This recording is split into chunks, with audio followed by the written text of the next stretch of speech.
Hey welcome YouTube, I am Niketan, you are watching vet study. So आज हम discuss करने वाले हैं कि वेटनरी और बीएमएस इनमें से कौन सा जो कोर्स है वो ज़्यादा बेटर है। हालांकि ये जो क्वेश्चन है, ये जो टॉपिक है, ये मतलब बहुत ज़्यादा मुझे नहीं लगता कि बहुत ज़्यादा इम्पॉर्टेंट है, बट बहुत से लोगों ने ये क्वेश्चन पूछा है। क्योंकि अकॉर्डिंग टू मी ये सब इंटरेस्ट पे डिपेंड करता है कि आपको क्या, दोनों ही कोर्सेज बिल्कुल अलग हैं। अगर हम इन दोनों को कंपेयर कर रहे हैं, इट मीन्स कि हम लेंथ और मास को कंपेयर कर रहे हैं, ये ऐसा ही है मेरे लिए। बट बहुत सारे लोगों ने कमेंट करके पूछा, तो इसलिए मैंने कंपैरिजन वीडियो बनाई है जिसके अंदर मैंने सारे की पॉइंट्स को कवर किया है।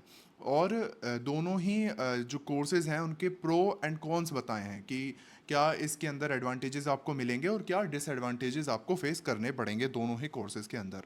तो स्टार्ट करते हैं वीडियो में। सबसे पहले हम बीएमएस से स्टार्ट करते हैं। जैसा कि आप जानते हैं, बीएमएस जो कोर्स है इसकी फुल फॉर्म है bachelor of Ayurveda medicine and surgery. So ये कोर्स जो होता है ये 5.5 ईयर्स का इसका ड्यूरेशन है। एंड इसकी जो एवरेज सैलरी होती है वो 25,000 से 58,000 आपको मिलेगी एक डॉक्टर बनने के बाद।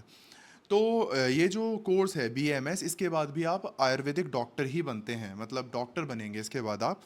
और इसकी जो एवरेज फीस है वो हमारी 25,000 से 3,20,000 तक हो सकती है। इसके बाद हम बात करते हैं करियर अपॉर्चुनिटीज़ की। मतलब एक बार अगर आप आयुर्वेदिक डॉक्टर बन जाते हैं, उसके बाद आपके पास क्या क्या अपॉर्चुनिटी रहेंगी इन फ्यूचर। सो आप फार्मासिस्ट बन सकते हैं, सर्जन बन सकते हैं, डाइटिशियन बन सकते हैं, टीचर या प्रोफेसर बन सकते हैं, और ये पंचकर्मा प्रैक्टिशनर बन सकते हैं। तो this is something new, panchakarma practitioner. ये मतलब जितनी भी मेट्रोपॉलिटन सिटीज़ हैं यहाँ पर देखा जाता है, ये प्रैक्टिस किया जाता है। पंचकर्मा क्लिनिक्स मैंने देखे हैं आयुर्वेदिक। सो ये आप प्रैक्टिस कर सकते हैं। अपार्ट फ्रॉम दिस, बहुत से लोगों को ये कन्फ्यूजन होता है कि जो आयुर्वेदिक डॉक्टर्स होते हैं वो सर्जरी नहीं करते हैं। नहीं, तो ऐसा नहीं है। आयुर्वेदिक डॉक्टर्स भी सर्जरी करते हैं, जो कि इनके डिग्री के अंदर ही लिखा हुआ है, bachelor of Ayurveda medicine and surgery. Okay. Apart from this, eligibility criteria. तो एलिजिबिलिटी क्राइटेरिया के लिए यहाँ पर आपको 12th पास होना चाहिए या उसके इक्विवेलेंट कोई भी एग्ज़ाम, जिसमें आपके पास साइंस स्ट्रीम होनी चाहिए, जिसमें आपके पास जो सब्जेक्ट होंगे साइंस में वो पीसीबी होंगे, physics chemistry and biology, with English core in both 11th and 12th from a recognised board. जो इसमें मिनिमम एज लिमिट है that is 17 years, and marks जो 12th बोर्ड में आपको चाहिए वो 50% जनरल के लिए है and 40% SC ST and OBC students को चाहिए। अपार्ट फ्रॉम दिस, एग्ज़ाम जो इसके लिए होता है वो हमारा नीट होता है। नीट ही एक ऐसा एग्ज़ाम है जो आपको देना होगा to become the Ayurvedic doctor और एडमिशन लेने के लिए। एंट्रेंस एग्ज़ाम इसमें नीट है। इसके अलावा अब हम बात कर लेते हैं बीएमएस के सब्जेक्ट्स के बारे में। क्यों मैं सब्जेक्ट्स के बारे में यहाँ पर बात कर रहा हूँ, जो कि बाकी मतलब आपको शायद नहीं मिलेंगी दूसरे वीडियोज़ के अंदर। क्योंकि आपको ये जो 5.5 साल निकालने हैं या मतलब आपको पढ़ाई करनी है, इसमें आपको यही सब्जेक्ट्स पढ़ने होंगे, ठीक है। तो आपको हर एस्पेक्ट को देख करके आपको मतलब चूज़ करना है कोई भी कोर्स ना। ऐसा नहीं है कि आप कोई एक चीज़ को देख करके कि हाँ भाई इसके अंदर बहुत पैसा है तो मैं इस कोर्स को चूज़ कर लूँ, या फिर इसके अंदर कोई और मुझे बेनिफिट मिल रहा है, गवर्नमेंट जॉब मिल रही है तो मैं इसे चूज़ कर लूँ। आपको जब वो कोर्स करेंगे तो पूरी ज़िंदगी उसके साथ रहना है, ठीक है। तो आपको पता होना चाहिए मुझे क्या पढ़ना है इस कोर्स के अंदर। तो सबसे जो फर्स्ट प्रोफेशनल ईयर इसमें है, उसमें हमारा आएगा पदार्थ ज्ञान एंड आयुर्वेदा इतिहास।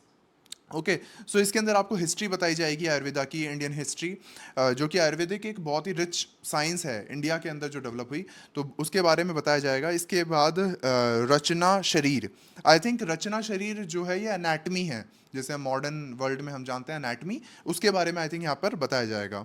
इसके अलावा है संस्कृत। संस्कृत मतलब एक मस्ट लैंग्वेज है जो आपको यहाँ पर आनी चाहिए। आई थिंक बहुत से स्टूडेंट्स के लिए एक जो बिग प्रॉब्लम यहाँ पर देखने के लिए मिलती है वो संस्कृत देखने के लिए लगती है। पर्सनली मुझे भी संस्कृत बहुत ज़्यादा समझ में नहीं आती थी, ठीक है। तो यहाँ पर संस्कृत आपका एक सब्जेक्ट रहेगा। इसके अलावा यहाँ पर है मौलिक सिद्धांत एवं Ashtanga Hridaya, correct me if I am wrong. So ये आपका एक सब्जेक्ट रहेगा, मौलिक सिद्धांत। आई थिंक मॉरल साइंस के बारे में यहाँ पर बताया जाएगा। एंड नेक्स्ट इज क्रिया शरीर। क्रिया शरीर आई थिंक फिजियोलॉजी, जिसे हम मॉडर्न डेज में जानते हैं फिजियोलॉजी। तो एक तरह से मतलब ब्रॉडली अगर हम देखें तो एनाटमी, फिजियोलॉजी और बाकी आपके डिफरेंट कुछ कोर्सेज यहाँ पर देखने के लिए मिलते हैं which are similar to the MBBS and the veterinary और अदर अलाइंड साइंसेज। ऑब्वियसली जो सिलेबस होगा वो अलग होगा, बट चीज़ें पढ़ाने का तरीका अलग होगा, but ultimately I think aim same रहेगा, that is human body, right. Second year के अंदर आपका आता है द्रव्य गुना विज्ञान, एंड नेक्स्ट इज रश रश्त्रा, I can't pronounce it correctly, पर आप देख लीजिएगा। एंड नेक्स्ट इज रोग निदान, and the fourth subject is the Charak Samhita. So these are the four subjects in your second professional year of BMS. Next is third professional year. In third professional year, you have Agar Agard Tantra. Name ही इसके काफ़ी difficult है. I don't know how people read this. Next is Komar Bratya Parichaya. Next is Swastha Vrata. Next is Charak Samhita Uttarada. And fifth subject is प्रसूति तंत्र एवं स्त्री रोगा। तो ये मुझे समझ में आ गया, स्त्री रोगा, आई थिंक गायनेकोलॉजी को यहाँ पर बोला गया है स्त्री रोगा, ठीक है। तो ये आपके सब्जेक्ट्स रहेंगे यहाँ पर। देखिए सब्जेक्ट्स जो हैं स्त्री रोगा, जैसे गायनेकोलॉजी है यहाँ पर, ठीक है, एमबीबीएस या बाकी सब्जेक्ट्स के अंदर आपको गायनेकोलॉजी एक सब्जेक्ट होगा, यहाँ पे स्त्री रोगा, चीज़ें वही हैं, बस थोड़ा सा संस्कृत के उसमें आपको पढ़ाई जाएंगी, ठीक है। Next is fourth professional year के अंदर आपको सब्जेक्ट्स मिलेंगे काया चिकित्सा, शलाकिया तंत्र एंड पंचकर्मा, जो मैंने अभी पंचकर्मा प्रैक्टिशनर आपको बताया था, and Shalya Tantra, and fifth subject is research methodology and medical statistics. So these are the subjects. फिर ये तो हो गई यूजी की बात, इसके बाद आपको इंटर्नशिप करनी होगी। इसके बाद आता है पीजी, तो इसके अंदर भी पीजी होती है, इसमें सर्जरी एंड मेडिसिन में पीजी आपको देखने के लिए मिलेगी। तो master of surgery in Ayurveda and doctor of medicine in Ayurveda, these are the two main branches. Next we have the top colleges. So top colleges में यहाँ पर आपको मैं गवर्नमेंट बताऊंगा और प्राइवेट बताऊंगा। गवर्नमेंट कॉलेजेस के अंदर 5 टॉप कॉलेजेस हैं, AKU Patna, CSJMU Kanpur, DSRRAU Jodhpur, NIA Jaipur, NTIUHS Vijayawada. These are the top 5 BMS college, government BMS college. Next we have top 5 private BMS college. These are AUAMC Aligarh, DIMS Dehradun, IIAMR Bangalore, JSAMC Mysore, SCSVMV University. So these are the private colleges. So ये आपका BMS का course है, और इसके अंदर आपने देखा ultimately आपको एक ह्यूमन बॉडी ही पढ़नी है इसके अंदर भी, और डिफरेंट तरीके हैं, डिफरेंट चीज़ें हैं बताने की, और ये आपको एक जो ट्रेडिशनल साइंस थी हमारी उससे लिंक करके आपको बताया जाएगा। अब हम बात कर लेते हैं वेटनरी के बारे में, फिर हम दोनों को कंपेयर करेंगे, जो कि मुझे मतलब लगता है कि मतलब कोई सेंस नहीं है कंपेयर करने का, बट फिर भी मतलब for the sake of you हम इसे कंपेयर करेंगे और देखेंगे आपके लिए क्या बेटर हो सकता है। सो वेटनरी में हम जब देखते हैं तो ये भी 5.5 साल का कोर्स है, ठीक है, 5.5 ईयर्स का कोर्स है। The major big difference between Ayurveda and veterinary is that कि वहाँ पर आप ह्यूमंस को ट्रीट कर रहे थे और यहाँ पर आप एनिमल्स को ट्रीट करेंगे। वहाँ पर आप सिर्फ एक स्पीशीज़ को ट्रीट कर रहे थे, दैट इज़ ह्यूमन। यहाँ पर आपका जो पेशेंट होंगे वो हर एनिमल आपका पेशेंट होगा, चाहे वो वाइल्ड एनिमल हो, चाहे वो डोमेस्टिक एनिमल हो, एक्जॉटिक स्पीशीज़ हो, स्मॉल एनिमल हो, लार्ज एनिमल हो, हर एक एनिमल को आपको यहाँ पर ट्रीट करना है। सो इसके बाद आपकी जो सैलरी, एवरेज सैलरी आती है वो यूजी के बाद वो 50,000 से 1 लाख तक वेरी कर सकती है। It depends on your knowledge. First मतलब अगर आप फ्रेशर्स हैं, बिगनर हैं, तो आपको 50,000 से ही स्टार्ट होगा, ठीक है। और कहीं अगर आपकी मतलब वो आपके एरिया पर भी डिपेंड करता है, ठीक है, आप लार्ज एनिमल में प्रैक्टिस कर रहे हैं, स्मॉल एनिमल में प्रैक्टिस कर रहे हैं, इस पर भी डिपेंड करता है। Next is eligibility criteria. It is almost similar to the BAMS, class 12th 50% PCB plus English core. Next we have the exams. So apart from the NEET exam, we have some state-wise exams like AAU VET. This is the exam which is conducted in the Assam. OUAT Orissa, RPVT Rajasthan में ये exam conduct कराया जाता है, और इसमें Rajasthan university जो है वो एडमिशन इसके थ्रू देती है। यूपी वेट, यूपी में जो दुवासू कॉलेज है वो कराता है ये exam. Next is UPCA TET, और ये भी यूपी के अंदर ही होता है। जो मेरठ कॉलेज है जिसमें मैं पढ़ रहा हूँ, यहाँ ये एक और क्वेश्चन रहता है कि मैं किस कॉलेज में पढ़ रहा हूँ। तो मैं सरदार वल्लभ भाई Patel university of agriculture and technology से पढ़ रहा हूँ, उसमें college of veterinary and animal science से मैं वेटनरी कर रहा हूँ। ठीक है, तो यूपी कैटेट ये भी आप एग्ज़ाम दे सकते हैं। इसके अलावा करियर अपॉर्चुनिटीज़ की अगर मैं बात करूँ, तो यहाँ पर आप स्मॉल एनिमल वेटनेरियन बन सकते हैं, लार्ज एनिमल वेटनेरियन बन सकते हैं, food safety and inspector officer बन सकते हैं। हर एक स्लॉटर हाउस के अंदर एक वेटनेरियन अपॉइंटेड होता है। अगर नंबर ऑफ एनिमल्स ज़्यादा हैं तो नंबर ऑफ वेटनेरियन भी बढ़ते हैं। तो वो क्या करते हैं, उनका काम होता है एंटीमॉर्टम एंड पोस्टमॉर्टम करना, मतलब कि एनिमल फिट है, हेल्थी है ह्यूमन कंजप्शन के लिए या नहीं, ये इंश्योर करने का काम होता है वेटनेरियन का। ठीक है, तो food safety and inspector officer की जॉब के लिए एक वेटनेरियन की रिक्वायरमेंट होती है। इसके अलावा आप साइंटिस्ट बन सकते हैं, प्रोफेसर बन सकते हैं, आरवीसी बन सकते हैं, रिमाउंट वेटनरी कॉप। ठीक है, तो ये मिलिट्री के अंदर आप मतलब अप्लाई कर सकते हैं और बहुत अच्छी जॉब है।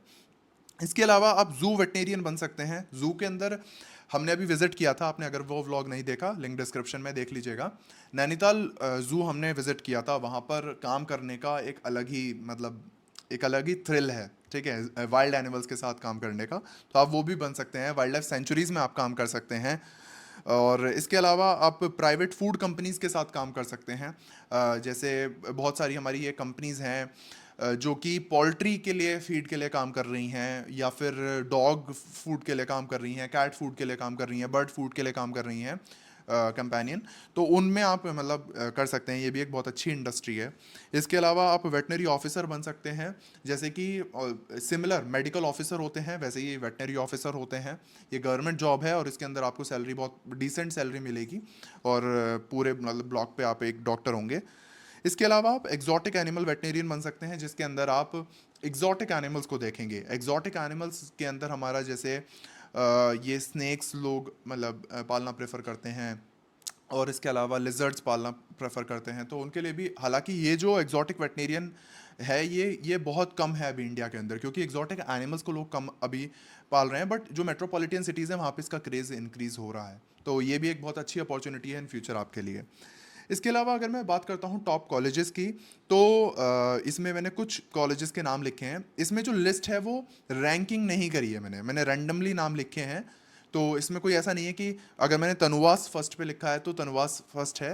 हालांकि बहुत अच्छा कॉलेज है, वन ऑफ द टॉप मतलब वेटनरी कॉलेज है, पर मेरी कोई इसमें रैंकिंग नहीं है। ठीक है, तो इसमें आपके आ जाते हैं TANUVAS Chennai, GADVASU Punjab, BHU Bihar, IVRI Bareilly, RAJUVAS Rajasthan, veterinary college Bidar, SDAU Palampur Gujarat, DUVASU Mathura, COVAS Pantnagar, Mumbai veterinary college जिसे बॉम्बे वेटनरी कॉलेज भी पहले बोला जाता था।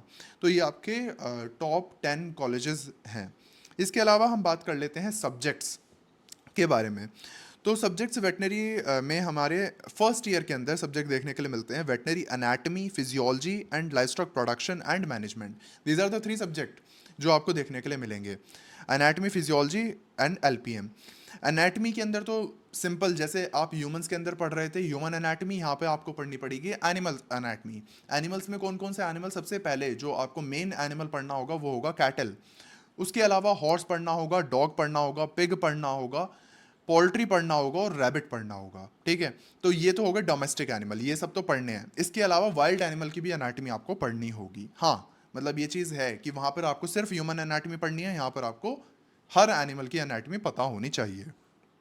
इसके अलावा बात आती है अभी ये तो हो गई एनाटमी की बात, इसके बाद आती है फिजियोलॉजी की बात।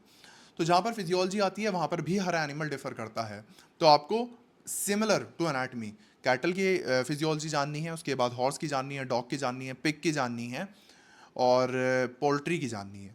तो ये आपको फिजियोलॉजी में पढ़ना है। फिर आता है लाइवस्टॉक प्रोडक्शन एंड मैनेजमेंट। इसके अंदर आपको लाइवस्टॉक का प्रोडक्शन कैसे हम करते हैं, फार्म कैसे हम बनाते हैं, डिफरेंट टाइप ऑफ फार्मिंग कैसे करते हैं, और इसके अलावा एनिमल्स को मैनेज कैसे किया जाता है, एनिमल्स का मैनेजमेंट कैसे होगा, वाइल्ड एनिमल्स का मैनेजमेंट कैसे होगा, जू एनिमल्स का मैनेजमेंट कैसे होगा, ये सब आपको यहाँ पर बताया जाएगा फर्स्ट ईयर के अंदर।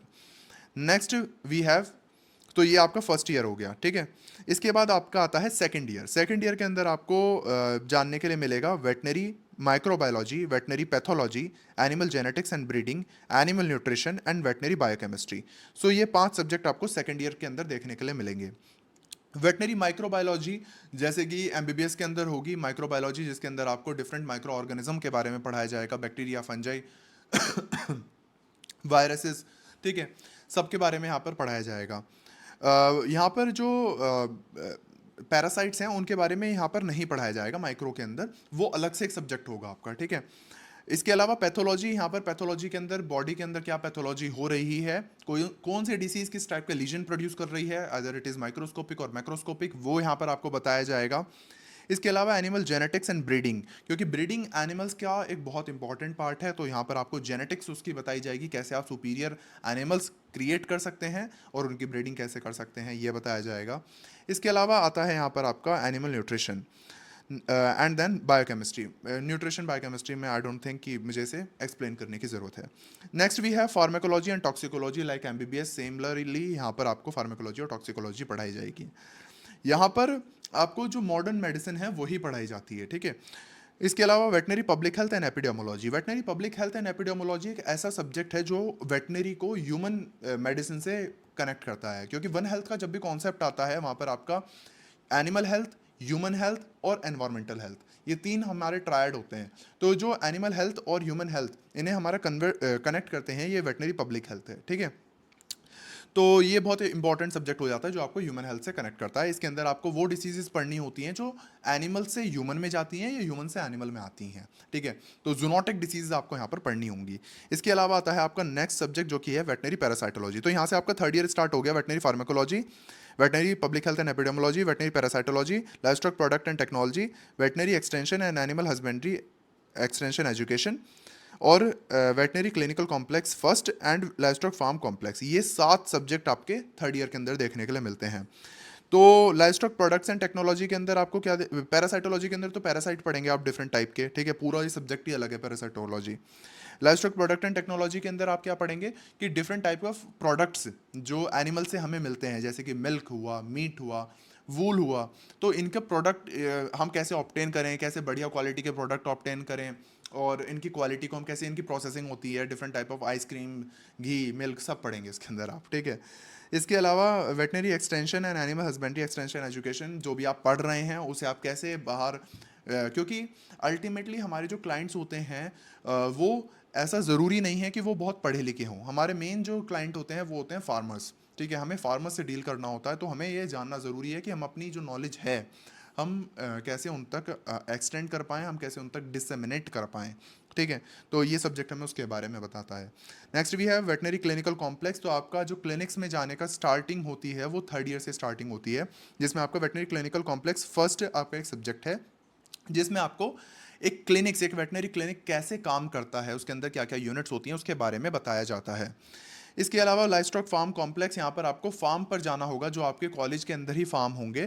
कैटल फार्म होगा, इक्वाइन यूनिट होगी, पिगरी यूनिट होगी, ठीक है, गोट एंड शीप यूनिट होगी, तो और बफेलो यूनिट भी हो सकती है। इसके अलावा वहाँ पर आपको जाकर बताएंगे टीचर्स कि वहाँ पर वो फार्म कैसे काम करते हैं, वहाँ पर आपको क्या क्या काम देखने हैं, वहाँ पर आपको चीज़ें कैसे वर्क करती हैं, वो यहाँ पर आपको समझना है। अभी तक आपका कोई भी ट्रीटमेंट पोर्शन नहीं आया है, ठीक है। फोर्थ ईयर के अंदर आपका ट्रीटमेंट पोर्शन आता है। इसके अंदर आप क्या देखेंगे, फोर्थ ईयर के अंदर आपको 4 सब्जेक्ट देखने के लिए मिलेंगे। Veterinary surgery and radiology, veterinary medicine, veterinary gynaecology and obstetrics, and apart from this veterinary clinical complex second. So ये 4 सब्जेक्ट आपको देखने के लिए मिलते हैं।